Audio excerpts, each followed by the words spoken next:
சூரியன் சுட்டெரிக்கும் கோடை காலம் வந்துருச்சு. மார்ச் தொடக்கத்திலேயே பகல் நேரத்தில் வெளியில் கூட போக முடியாத அளவுக்கு வெயில் இருக்குன்னு தான் சொல்லணும். கோடை காலத்தில் பருவநிலை மாற்றத்தால் உடல் வெப்பத்தினால பெரியவங்கள்லேருந்து சின்னவங்க வரையும் அவதிப்படுறாங்க. உடல் உஷ்ணம், உடலில் நீர்ச்சத்து இல்லாமை, உணவு பழக்கத்தினால வயிற்று கோளாறுன்னு பல உடல் உபாதைகள் ஏற்படுது. கோடை காலத்தில் உணவு விஷயத்தில் கவனம் செலுத்துவது அவசியமாக இருக்குது. உடல் சூட்டை அதிகரிக்கும் உணவுகளை தவிர்த்துட்டு உடலுக்கு சக்தி தரக்கூடிய நீர்ச்சத்து மிகுந்த உணவுகளை இந்த காலத்தில் நம்ம எடுத்துக்கலாம். அந்த வகையில் கோடை காலத்தில் கண்டிப்பாக எடுத்துக்கொள்ள வேண்டியது நீர் ஆகாரம். தண்ணீர் குடிக்கும் நல்ல பழக்கம் இன்னைக்கு பல பேர்கிட்ட இருக்கிறது இல்லை. கோடை காலத்தில் அதை கட்டாயப்படுத்திக்கோங்க. ஏன்னா நாள் ஒன்றுக்கு 3-4 லிட்டர் தண்ணீரை கண்டிப்பாக குடிக்கணும்.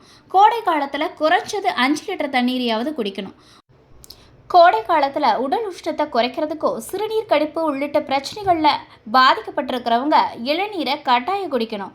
ஏன்னா உடல் உஷ்ணத்தை தணிப்பதில் இளநீருக்கு தான் முதலிடம் இருக்குது. குறைந்த விலையில் கிடைக்கக்கூடிய எலுமிச்சை உடல் உஷ்ணத்தை குறைக்குது. எலுமிச்சையில் கொஞ்சம் உப்பு கலந்து இதை குடிச்சுக்கலாம். மோர் மிகவும் எளிமையாக கிடைக்கக்கூடியது. இதில் கால்சியம் உள்ளிட்ட சத்துக்கள் நிறைஞ்சிருக்கு. தினமும் ஒரு டம்ளர் மோரை குடிச்சிட்டு வந்தோம்னா உடல் உஷ்ணம் தவிர்க்கப்படுது. கோடை காலத்துக்குன்னு சீசன் பழங்கள் இருக்குதுன்னு நம்ம எல்லாத்துக்கும் தெரியும்.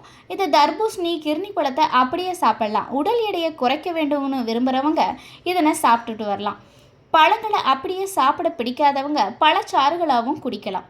கோடையில் நீர்ச்சத்து கொண்ட காய்கறிகளையும் உணவில் சேர்த்துக்கலாம். அதாவது சுரக்காய், சௌச்சௌ, பூசணிக்காய், பரங்கிக்காய், கேரட் பீன்ஸு, இந்த காய்கறி எல்லாம் வெயில் காலத்தில் வெள்ளரிக்காய் சாப்பிட்றதையும் வழக்கமாக வச்சுக்கோங்க. பிராய்லர் சிக்கன் உடலுக்கு சூடு அப்படிங்கிறதால அதை அடிக்கடி சாப்பிட்றத தவிர்த்துக்கலாம்.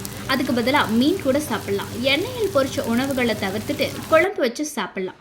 வெயில் காலத்தில் சாதாரண தண்ணிக்கு பதிலாக சீரக தண்ணீரை கொதிக்க வச்சு கூட குடிக்கலாம். வெந்தயத்தை ஊற வச்சு அந்த தண்ணியை கூட குடிக்கலாம். இது உடலுக்கு குளிர்ச்சியை அளிக்கக்கூடியதாக இருக்குது. இது போன்ற பயனுள்ள தகவல்களை தெரிந்து கொள்ள எப்போதும் ஹெல்த் டுடேவுடன் இணைந்திருங்கள்.